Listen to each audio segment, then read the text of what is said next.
Hello mga kakispaw, hello mga violet na ba kayo dyan? Kumusta? Welcome to my YouTube channel, Meltec Romero TV mga idol. Advance happy Valentine's Day pala sa aking subscriber, sa aking mga followers sa Facebook. Advance happy Valentine's Day. Sa mga walang syuta, dagko tayo ng katol para hindi tayo lamukin. Sa mga may syuta, okay kayo. Pero ang walang mga syuta, tabi-tabi lang tayo kasi wala naman tayong syuta. Wala akong syuta mga idol, pero meron akong asawa. What? Ang asawa ko mga idol galit na galit sa akin kasi kinikilig daw ako ng kispaw para daw akong bata.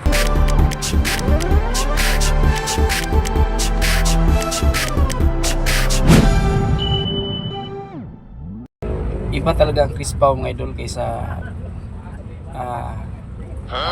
Rachel sa una mga idol. Rachel at saka Ruel Malalag yung kanilang tambalan kaysa kang Sir Pugong. Nakilala nyo ba si Rachel Morales mga idol o si Ruel Malalag yung sa Kalingap ba? May pagkahambing din ang kanilang istorya sa kay Chris Pau, sa kanilang Sir Pugong at saka kang Krishna, pero iba talaga to ang Chris Pau. Grabe nakahatak na mga viewers po. Grabe po siya. Lalo na mga kahit may mga edad, may mga edad na ang mga manood, kinikilig pa rin. Sabi na, comment pa nga na 60 years old na po siya, kinikilig pa daw siya.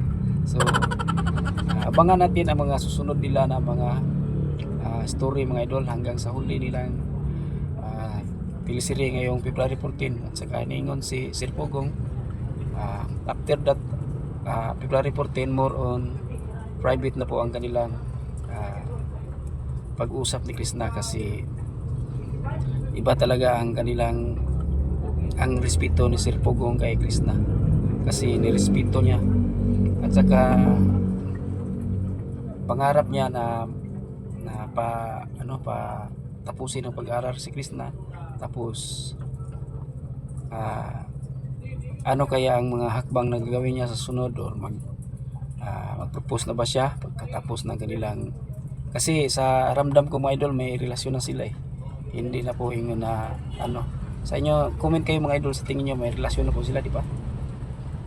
Ako naniwala ako na parang magsyuta na po sila kasi iba na ang kanilang galawan at saka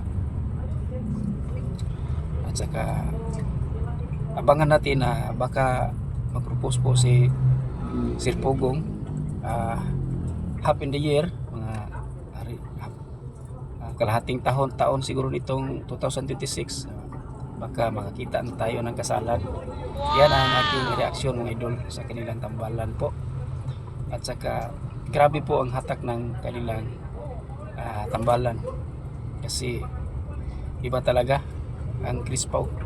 Marami na po akong napanood na mga teleserye, yung mga sa vlog, yung mga pakilig, pero at age of 40 mga idol, pero kinikilig pa rin ako. Asawa ko galit na rin sa akin, pero part of the may content mga idol kasi dito ako nakakuha ng mga maraming subscriber, mga views.